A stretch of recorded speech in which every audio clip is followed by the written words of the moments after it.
Stangibelisco here, W1GV Whiskey 1.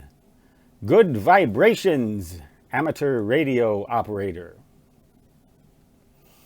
I just read a comment that was intriguing to say the least.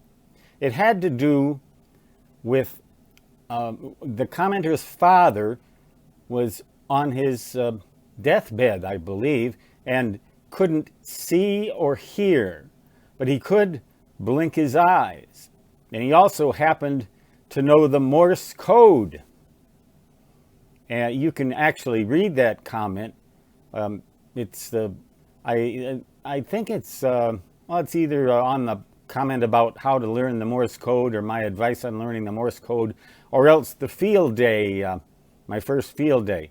One of those two. But anyway, that reminded me that I actually have a note in my wallet.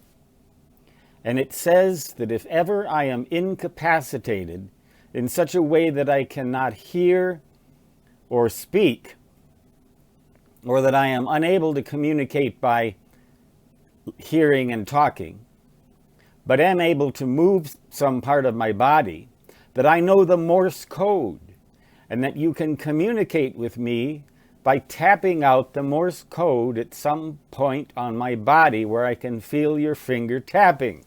I actually have a note in my wallet to that effect. And you never know what might happen.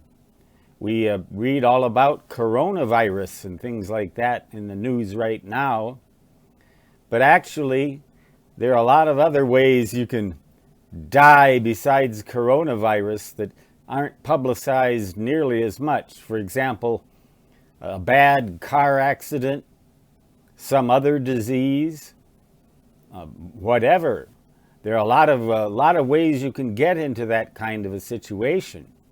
And I have a note in my wallet that has me covered because I know the Morse code. Now, I won't go so far as to dare to suggest that you ought to learn the Morse code just so that you can communicate in that way, in that kind of situation. But you could, if you did. I'm not saying you ought to try to learn the Morse code just for that reason. But you could, if you wanna. Oh, that's so morbid. That's so morbid. Stanley, just get off it. It's such a gloomy topic for such a beautiful day. Cheerio! Stangibelisco, W1GV, saying 73, and so long for now, which in my native fist, or my native finger, always translates into da-da-da-da-da-da.